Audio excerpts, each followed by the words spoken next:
This is a team that has just had to keep plugging away. And that, I think, contributes to some of the feeling that you just don't know how to feel about this Yankees team, because such a difficult start. They've started to pick it up. They're still not really hitting. This is not a team that's supposed to pitch as well as it has, but it has. They're pitching well without their ace, Garrett Cole. So there's just so much. And I skipped this part of it. Their bullpen that was supposed to be locked down has struggled, but also had injuries and COVID.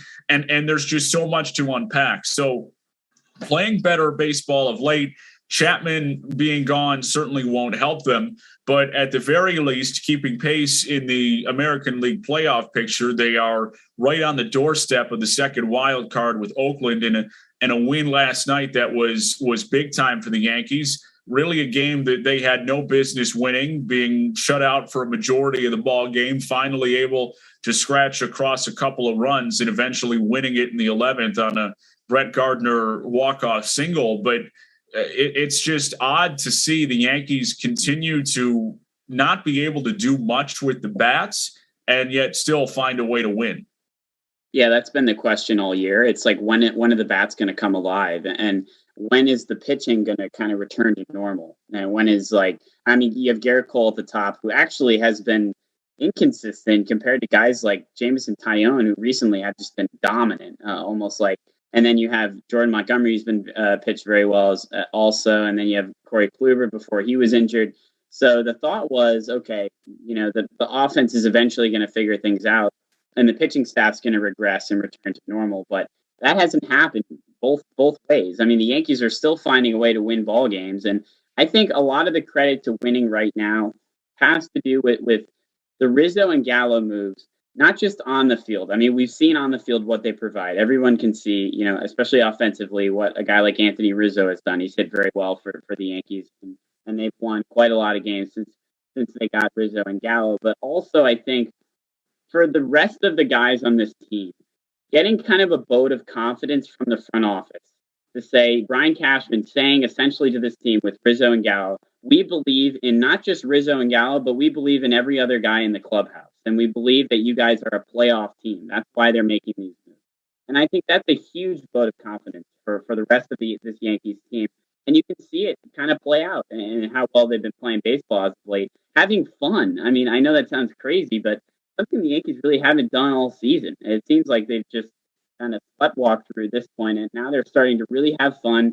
The crowds are getting bigger at Yankee Stadium. Fans are just getting more excited to be around this team. And listen, if the pitching can continue to produce the way they have been, you don't need the lineup to step up, and you don't need the lineup to be better than they are, although you would definitely like them to be better than they are, because DJ LeMahieu's a guy that certainly needs to step up and play better. Gleyber Torres has started to play better. Stanton, getting a couple big hits. Aaron Judge has played decent. I mean, all these guys have done, played pretty decent, and this lineup hasn't been terrible, but there's still a long way to go, I think, for this lineup. And that's the bottom line. If they can find a way to just start producing more runs offensively, start being a little bit better with runners in scoring position. I mean, we've seen that all year. That's been a big problem for them. Certainly a problem for the New York Mets as well, but not getting into them yet. But with this Yankees team, I mean, if the pitching is going to keep producing, you have to be confident in them to really make a wild card or even make a run at the division. But that's a lot to ask. And it's a lot to ask out of the bullpen as well, to kind of pick up big innings night after night after night. You would like this offense to improve, but I mean, overall, you can't not be confident with just the way this team is playing and how much fun they're having and just what Gallo and Rizzo bring both on the field and off the field.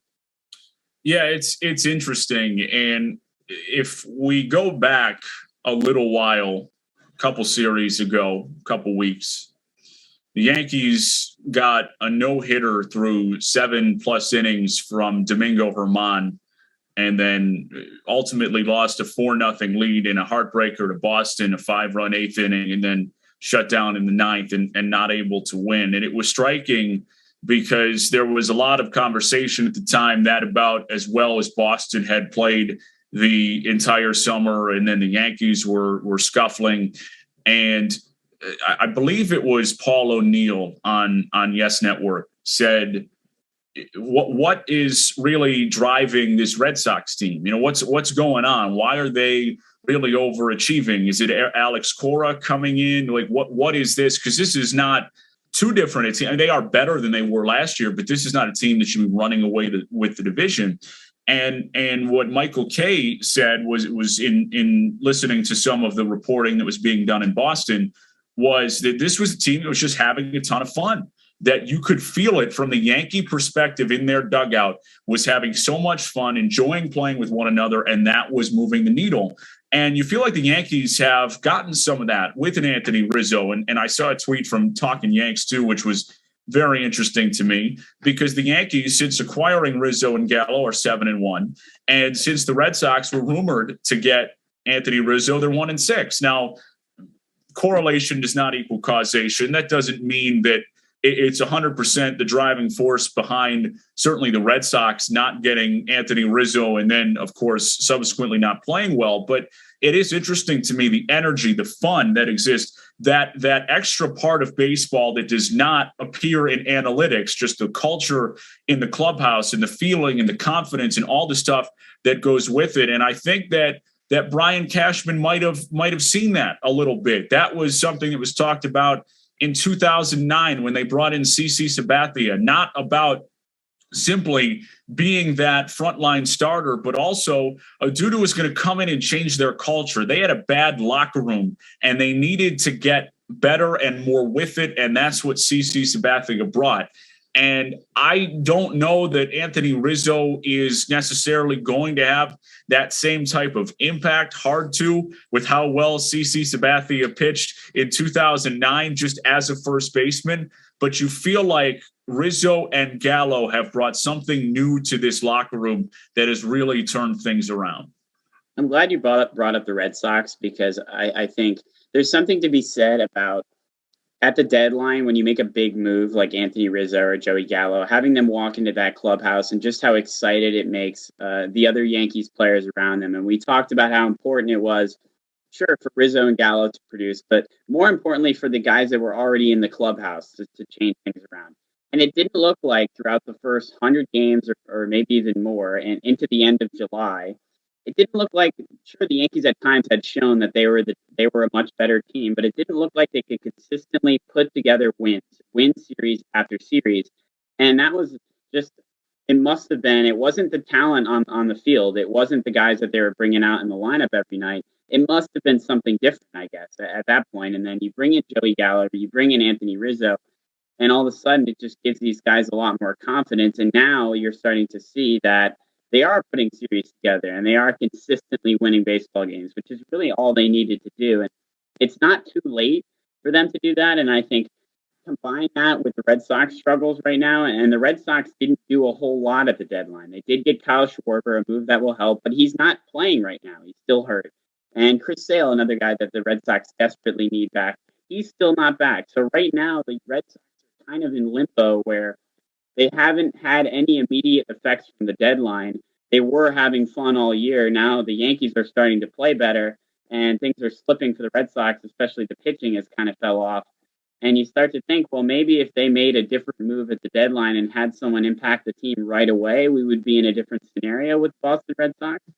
But, I mean, I guess that's all hypothetical. But with this Red Sox team, I think with Kyle Schwarber and with Chris Sale, you might see them start to turn things around. But it looks like if the Yankees are going to make the playoffs, and I'm curious to see what you think about this, Nick, but if the Yankees are going to make the playoffs, for me, I think it is the Red Sox that would fall out. It's not the A's. I think the A's are a regular season winning machine. They find a way to win regular season games. I mean, Laureano, his suspension, that definitely hurts, but you got a guy like Starling Marte. That was a huge move for them at the deadline. And then the Rays, another team that just finds a way to win regular season games. They play really well against the Yankees. So for me, I think if the Red Sox continue to slide, that would be an obvious gap for the Yankees to kind of step in and make that wild card. But for me, that is their best avenue towards the playoffs. I don't know how you feel, though. Yeah, the best avenue is certainly the wild card right now, although they do have a number of games against Tampa Bay remaining. So there's the potential to make up the ground if they really get on a run. Now, that's a big if, and is some of this stuff sustainable? And the offense needs to produce better if they're going to get on a run. Yeah. Right. So the offense will need to make it sustainable to play a little bit better. So we'll see if they're able to accomplish that. I think the history of this season would tell you it's not terribly likely, but you never know. The point is that yes, because if the Yankees, it's in part just the scheduling of the whole thing. The Yankees have a number of games against the Red Sox too. So it's the Red Sox and the Rays just from a scheduling perspective. And if the Yankees are going to make up the ground to be able to get into the playoffs, it's likely that they're going to be doing a lot of that winning against the Red Sox. So I don't think that that's a bad, feeling to have at all. I don't necessarily disagree with you. And it's I think fair to say that the Red Sox have overachieved. This is just not a team that a lot of people feel like was that good coming into the season. Would they have challenged for a wild card berth? Sure. Would they have made it to the playoffs? Sure. But I don't think this was a team that too many people had pegged as this is the side that wins the division. Yankees certainly the favorite, and I think the Rays were number 2 in that area, and perhaps the Blue Jays even thought in higher regard than the way the Red Sox were held coming into the season after such a difficult year last year. Certainly surprising some people. I think Alex Cora has meant a lot to their locker room coming back. But no, I wouldn't be shocked if the Red Sox aren't able to make the playoffs. They've had a very good year to this point, but the struggles occur, and again, it's a small sample size. It's a rough stretch. So will they be able to get back on track? Are the Yankees going to be able to continue to play this type of baseball? I don't know. Only time will tell. But I think there is the need to taper some of the expectations and the feelings just a touch because of the small sample size and the nature of baseball.